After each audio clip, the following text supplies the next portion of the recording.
নবী করিম সাল্লাল্লাহু আলাইহি সাল্লামের দাওয়াতের পদ্ধতি নম্র পদ্ধতি, হিকমত কৌশল।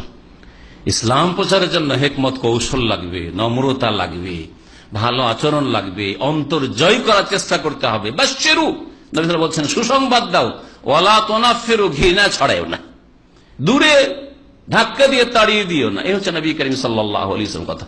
ইয়াসসিরু, সহজ করার চেষ্টা করো, আল্লাহ যতটা ছাড় দিয়েছেন ততটা সহজ করার চেষ্টা করো। ওয়ালা তুআসসিরু, কঠিন করে দিও না। যদি অনুমতি থাকে তো সেক্ষেত্রে কঠিন করে দিয়েন না। এশার নামাজ মাত্র 4 রাকাত, একটা ক্লান্ত মানুষ 4 রাকাত ফরজ আর 2 রাকাত সুন্নাত পড়লে তো অনেক নেকি, যদি নাও পড়ে যে বড় কিছু গুনাহগার হয়ে যাবে তা নয়।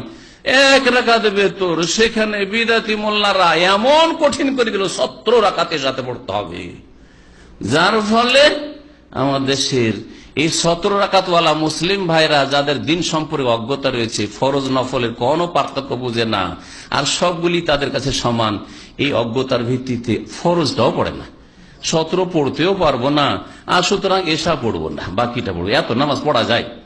আর এটা শুধু আমার কাল্পনিক কথা না, একজন MBBS ডাক্তার আমাকে বলছে, এক ইন্ডিয়ান, যে যতদিন ইন্ডিয়াতে ছিলাম ততদিন আমি এশার নামাজ পড়তাম না।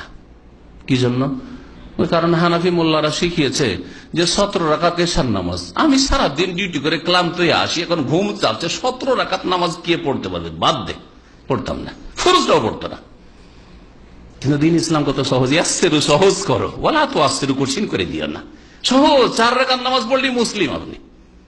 আরে বেতর সুন্নাত নাও যদি পড়েন তবুও মুসলিম আপনি।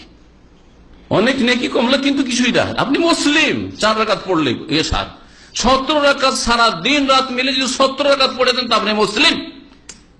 আর যারা এশাতে 17 পড়লো আর ফজরে 2 রাকাত পড়লো না, তখনই মুসলিম থাকলো না, ইসলাম থেকে বেরিয়ে গেল। ভালো করে শুনে রাখেন, এইভাবে ইসলামকে বুঝতে হবে। যেভাবে আল্লাহ ইসলাম নাজিল করেছেন, আল্লাহ দিন ইসলামকে সহজ করেছেন, যে 5 ওয়াক্তে ভাগ করে দিয়েছেন 17 রাকাতকে, ওইভাবে ইসলাম বুঝতে হবে, শিখতে হবে, ওইভাবে পালন করতে হবে। আল্লাহ পাক যেন তৌফিক দান করেন। তো এই